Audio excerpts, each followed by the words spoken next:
한 주 동안 하나님의 은혜와 하나님의 평강 가운데 잘 계셨습니까? 여러분의 기도 덕분에 또 이렇게 설교 다녔었습니다. 감사합니다. 여러분이 혹시 사람들을 만나다 보면은 다른 사람은 몰라도 저 사람은 예수 믿을 것 같지 않아 라고 생각되어진 사람을 혹시 만난 적 있습니까? 저 사람 마음 너무나도 강팍하여서 도저히 예수를 믿을 것 같지 않는 그런 마음의 밭, 그렇게 생각되어지는 사람이 한 사람 있습니다. 그 사람은 오래전 사람인데요, 그 한 사람의 이야기를 가지고 나왔습니다. 아마 이름을 이야기하면은 다 아실 만한 분이에요. 아나꼴의 호랑이라고 불리는 사람입니다. 그는 술에 취한 사람입니다. 그래서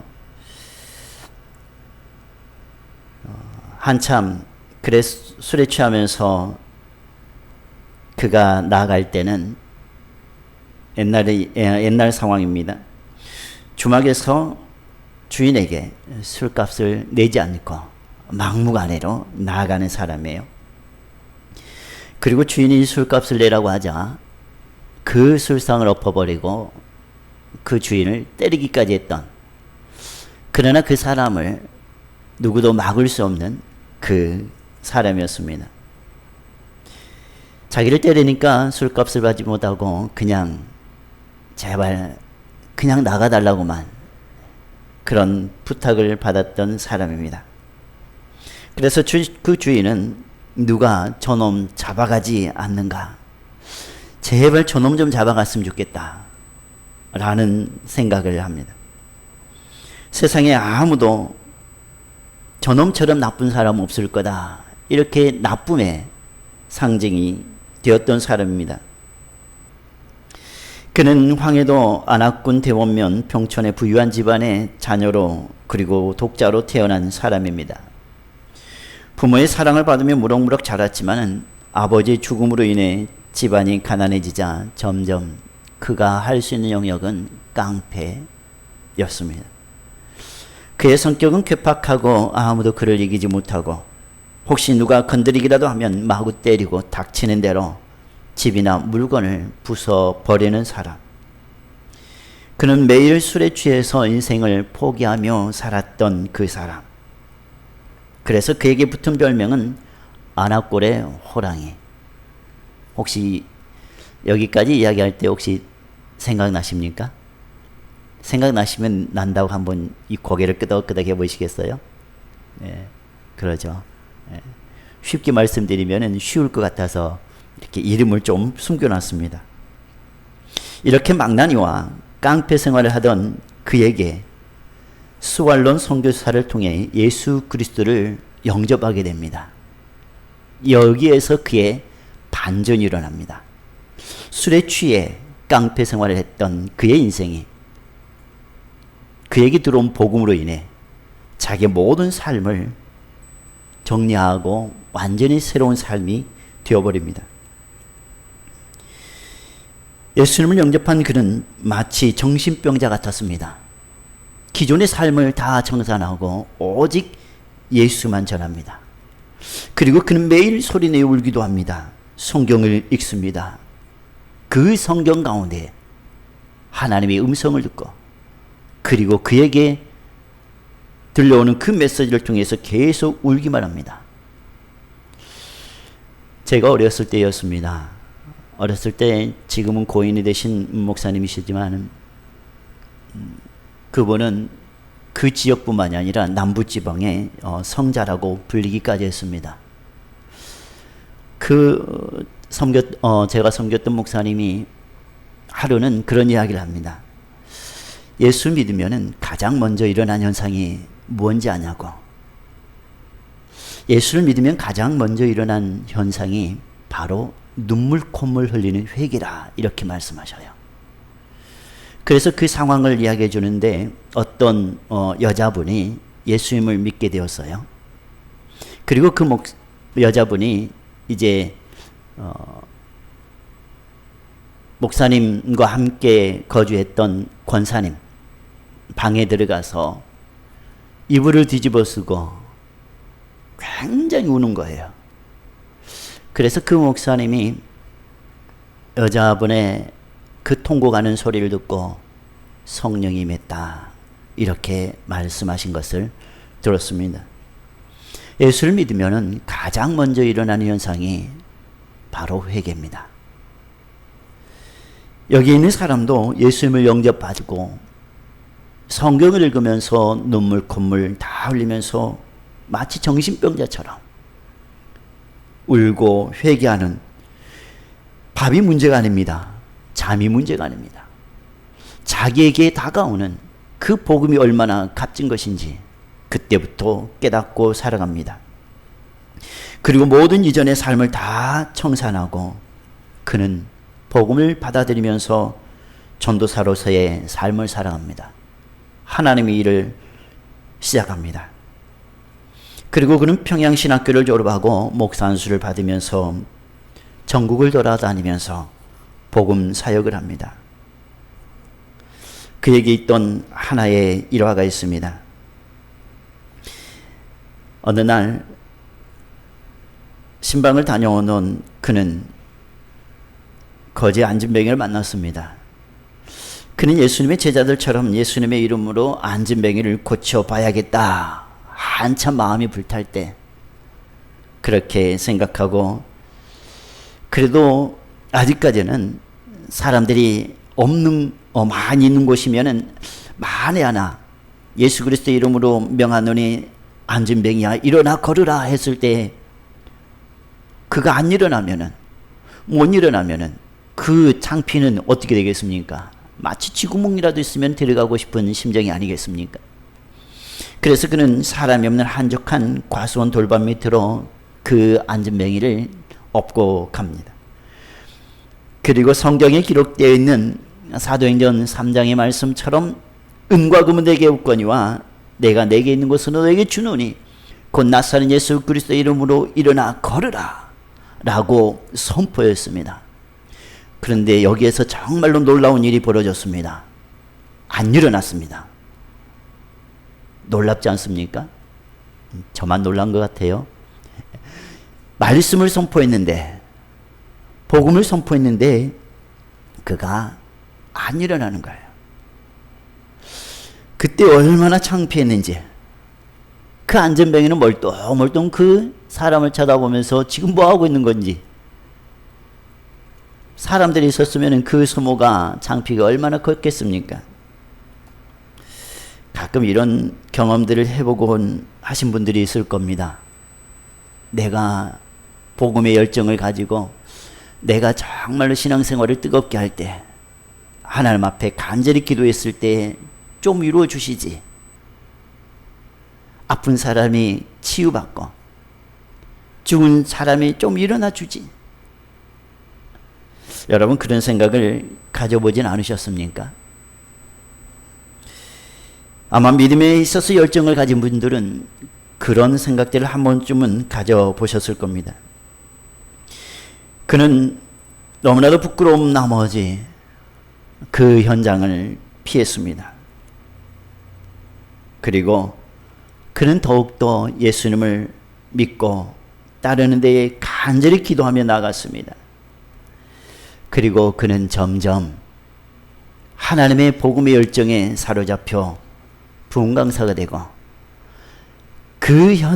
그때는 일어나지 않았던 그 기적이 그가 점점 자기를 내려놓고 나아갈 때에, 그리고 오직 복음의 열정만을 가지고 나아갈 때 수많은 사람들을 일으켜 세웁니다.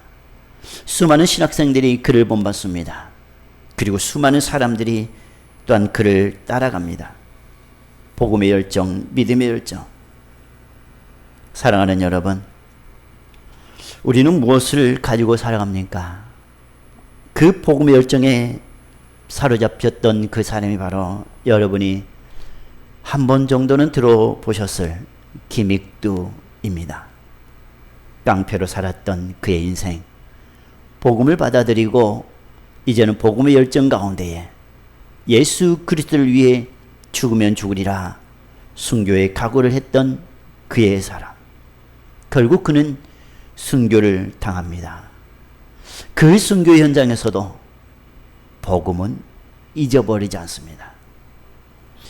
코로나19로 인해 우리는 많이 믿음이 침체되었다고 합니다. 여러분, 코로나19가 강할까요?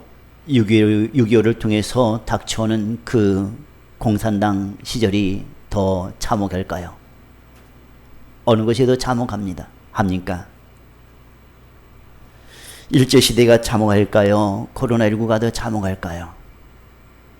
우리의 믿음의 선조들은 그 당시 때 복음만큼은 잊어버리지 않았습니다. 복음만큼은 뜨거웠습니다. 상황이 어떤 상황이 그들에게 도래했는지 그들은 누구보다도 잘 압니다. 그러나 그 상황에 변치 않는 것은 바로 우리의 믿음의 선조들이 보여준 것은 믿음입니다. 주님을 향한 믿음. 주님을 향한 믿음만큼은 내가 저버리지 않아야 되겠다라는 겁니다. 다른 사람은 다 예수를 믿어도 저 사람은 믿을 것 같지 않다. 그건 우리들 생각인 것 같습니다.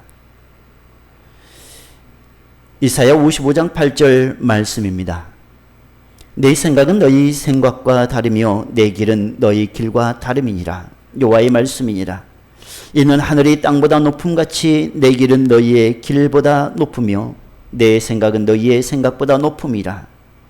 마태복음 19장 26절 말씀입니다. 사람으로는 할 수 없으나 하나님으로서는 다 하실 수 있느니라. 아멘.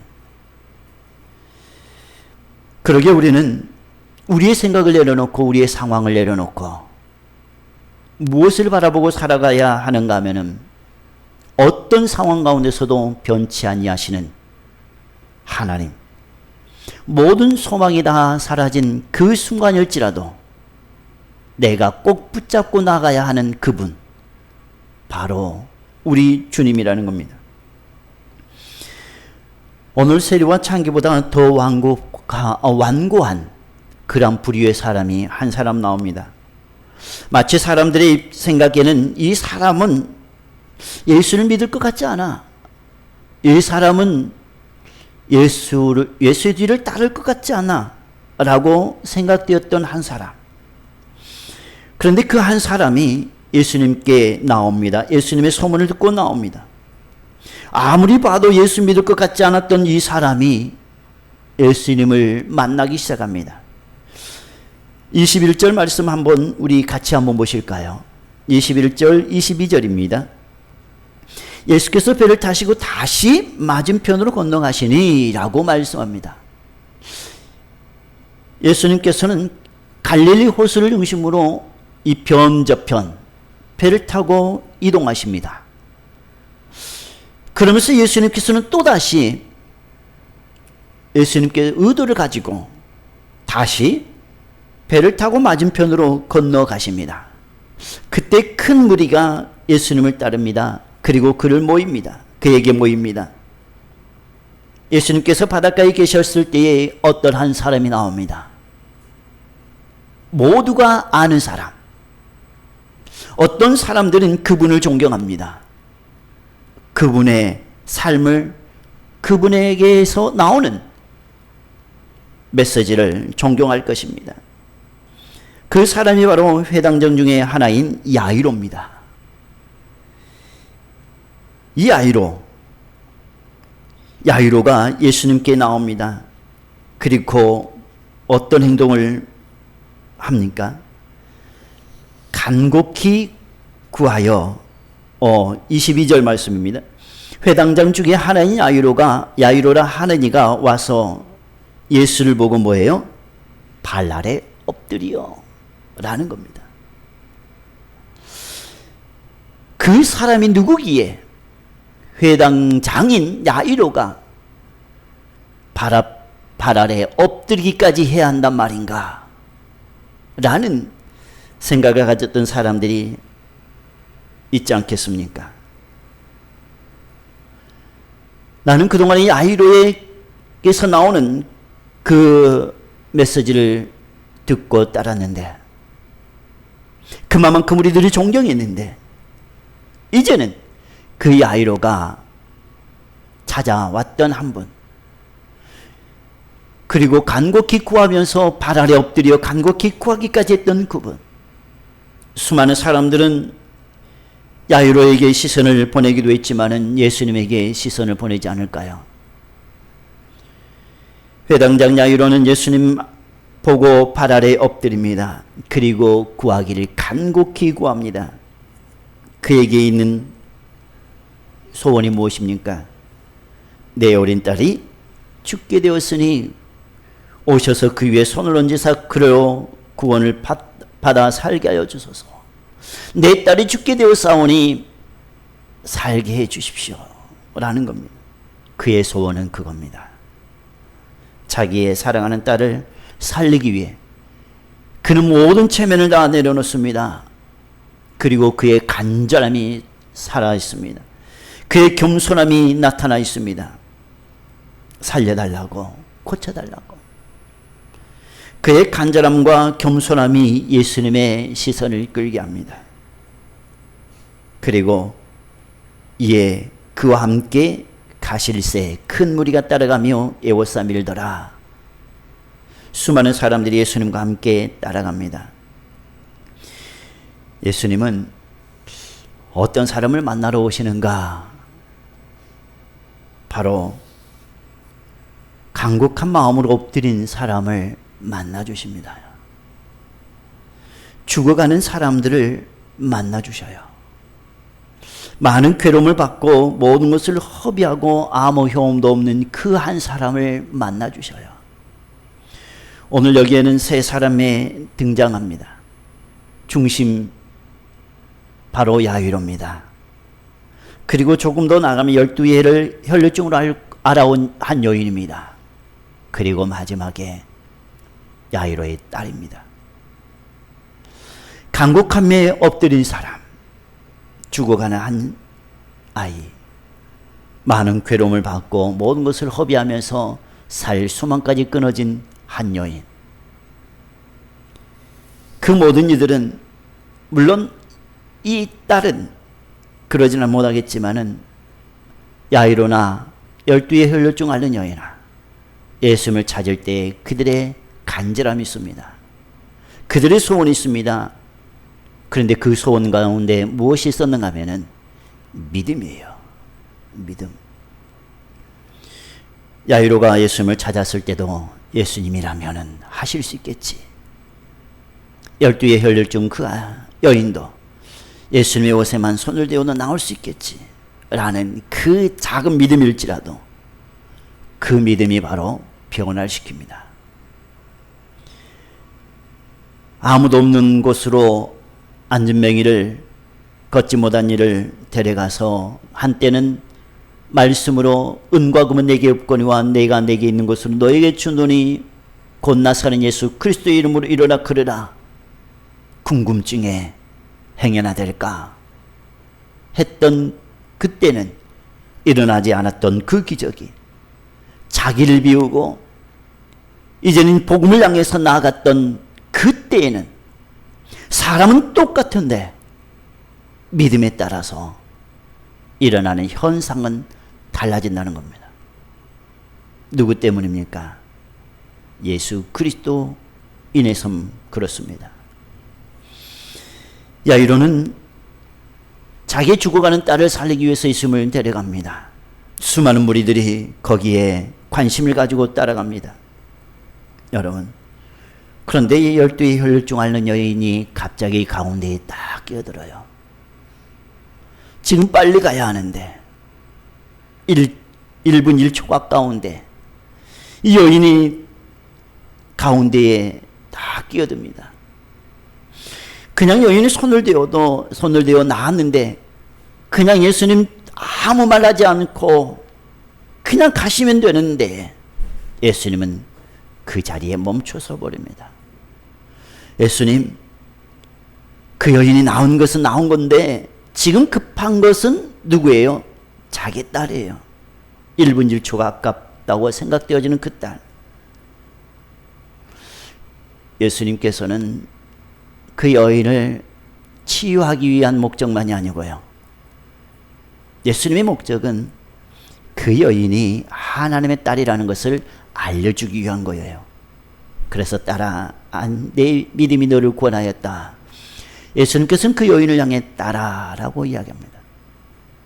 그렇다면 야이로의 딸 향해서 그들에게 예수님께서 들려주시고자 하시는 그 의미가 무엇일까? 그 목적이 무엇일까라는 겁니다. 그들을 한낱 병에서 고침받고 죽은 자리에서 살아나게 하고 그것이 목적일까요? 그것뿐만이 아닐 겁니다. 진정으로 예수님께서 원하시는 것은 야이로, 당신이 바로 하나님의 자녀요. 죽어가는 이가 살아난 것도 하나님의 딸로서 살아나는 것. 수많은 사람들이 예수님의 뒤를 따라가면서 어떤 일들이 벌어질까 생각하면서 따라갑니다. 큰일입니다. 수많은 사람들의 시선이 거기에 있는데 예수님께서 이 김익두 목사처럼 기적을 베풀지 못한다면 큰일이지 않습니까? 누가 예수님을 따르겠어요? 수많은 사람들은 웅성웅성 관심을 가지고 궁금해하는 모습으로 사람들은 예수님의 뒤를 따라갑니다. 그런데 들려오는 소식이 그렇습니다. 지금 1분 1초 가까운데 여인과 예수님과 대화하는 그 사이에 예수님께 들려오는 소리, 야이로에게 들려오는 소리, 누군가가 허헉거리고 달려옵니다. 그리고 슬픔의 소식을 전합니다. 35절에 이렇게 말씀합니다. 아직, 예수께서 말씀하실 때 아직이라는 말씀을 써요. 답답해요. 야이로의 심정에서는 너무나도 답답합니다. 아직 예수께서 말씀하실 때에 회당장의 집에서 사람들이 와서 회당장에게 이르되 당신의 딸이 뭐예요? 죽었습니다 라는 거예요. 회당장의 딸이 죽었다는, 당신의 딸이 죽었습니다. 이제 가망이 없으니까 이제 0.1%가 아니라 0%, 가망이 전혀 없으니까 이제 선생님에게서 떠나서 갑시다 라는 거예요. 여기서 선생님을 더 괴롭게 하시나니까 이제 괴롭힐 필요 없다고, 예수님께 관심 가질 필요 없다고. 그리고 이제 빨리 가서 뭘 해야 되는 겁니까? 장례 준비를 해야 돼요. 이제 예수님에게서 떠나서 이제 장례 준비를 하러 가십시다 라는 그 의미가 바로 35절 말씀입니다. 그 말에 예수님께서는 회당장에게 이렇게 이야기합니다. 두려워하지 말고 뭐예요? 믿기만 하라. 여러분, 그러면 회당장이 예수님을 믿지 않고 예수님에게 나왔을까요? 믿지 않고 예수님 발 아래 엎드려 간구했을까요? 믿었을 겁니다. 그런데 그 믿음은 아직 나약한 믿음. 예수님께서는 두려워하지 말고 믿기만 하라, 이 말씀 가운데 모든 것들은 내가 알아서 하겠다라는 거예요. 너의 모든 짐은 이제 내가 지겠다 이 말입니다. 수고하고 무거운 짐진 자들아 다 내게로 오라, 내가 너희를 뭐예요? 쉬게 하리라. 너의 모든 것들은 이제 다 내가 책임지겠다. 나를 의지하느냐? 나의 등에 업혀라. 그러면 내가 너의 모든 짐들을 다 막 책임지고, 내가 너희들이 가고자 하는 방향이 아니라 내가 가고자 하는 올바른 방향으로 너희들을 이끌어갈 것이다 라는 거예요. 여러분, 우리는 따로 달리 생각할지도 모릅니다. 내가 생각하고자 하는 방향으로 예수님께서는 가주어야 한다라고. 그러나 예수님의 생각은 다릅니다. 너희들이 가고자 하는 방향이 아니라 내가 가고자 하는 방향으로 너희들도 함께 가자라는 거예요. 예수님께서 가고자 하는 방향이 무엇입니까? 어디입니까? 바로 하나님의 나라. 하나님의 나라로 예수님은 계속해서 한 걸음 한 걸음 뚜벅뚜벅 걸어가십니다. 그 길로 같이 가자라는 거예요. 야이로의 의지는 딸에게 있었습니다. 그러나 이제 그 의지를, 그 믿음을 예수님에게 맞춰 가게 하는 겁니다. 이제 너의 딸이 죽었다는 소식을 들었으니까 그 안에 두려워하지 말고 나만 믿고 나가자. 그럼 내가 알아서 하겠다. 이것이 믿음의 절정에 들어오게 하는 순간입니다. 잃어버렸을 때에 주님으로부터는 얻을 수 있는 것, 그걸 아십니까? 내가 모든 것을 잃어버렸다 할 때에 그때 하나님은 시작이라는 것. 욥이 모든 것을 잃어버렸을 때에 하나님께서는 그때 시작하고 계십니다. 왜입니까? 잃어버리지 않았을 때에 그 잃어버리지 않는 그 하나를 가지고 그 하나를 의지하고 또 새로 시작하려고 할 때에 누구를 더 높이 이야기하겠습니까? 내가 그 하나가 마중물이었어. 하나님은 뒷전으로 하고. 기드온의 300명을 이야기했습니다. 13만 5천 명의 그 미디안 이들과 함께 싸우러 할 때에 고작 300명. 용사가 아니라고 그랬습니다. 나약한 사람, 자화자찬할 수 없는 사람, 그 사람이 남겨질 때까지 하나님은 고르고 이제 이 정도면은 자화자찬하는 것이 아니라, 내가 힘이 있어서가 아니라, 내가 무엇인가 힘으로 싸우는 것이 아니라 하나님이 하셨어요 라는 고백이 나올 수 있도록 하는 그 12의 혈류증 앓는 그 여인. 오늘 야이로 죽었으니 더 이상 선생님을 괴롭게 하지 마십시오. 들었던 그 야이로, 이제는 너희들이 할 것이 없으니 이젠 내 차례다 라는 겁니다. 여러분, 말이 됩니까? 말도 안 되는 상황 같아요. 모든 소망이 다 사라져버린 순간인 것 같습니다. 그러나 여기에 소망이 있어요. 왜 소망이 있습니까? 어린 딸은 죽었지만 그 소망이 예수님께 달려있다는 겁니다. 이제는 예수님만 믿고 나아가면 된다는 그 소망으로 야이로는 자기의 딸은 죽었다는 소식은 들었지만 슬픔에 눈물을 흘리겠지만 그러나 뚜벅뚜벅 예수님의 말씀만 듣고 따라가고 있습니다. 예수님께서는 베드로와 야고보의 형제 외에 아무도 따라오지 마라. 그리고 회당장 집에 함께 들어가 떠드는 소리를 봅니다. 죽었습니다. 고글합니다. 수많은 사람들이 그 아픔을 동참합니다. 곡소리를 내고 함께 그 슬픔을 독려합니다. 그때 예수님께서는 어찌하여 떠들며 우느냐? 이 아이가 죽은 것이 아니라 뭐예요? 잔다. 바라봄의 관점이에요. 반대적인 의미입니다. 한편에서는 죽었다고, 한편에서는 잔다고. 여러분, 누구의 말을 듣겠습니까? 우리의 눈에는 분명히 죽었는데 죽었다고 말하는 사람의 말을 들어야 되지 않을까요? 이것이 현실이에요. 이것이 보이는 상황입니다. 그러나 주님은 말씀하십니다. 보이지 않는 상황. 죽은 것이 아니라 뭐예요? 잔다. 그 차이는 바로 믿음의 차이입니다. 그렇게 이야기하자 사람들은 비웃습니다.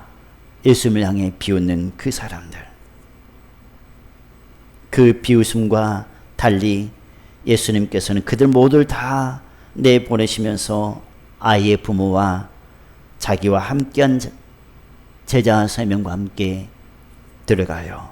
그리고 소녀에게 이렇게 이야기합니다. 달리다굼. 달리다굼.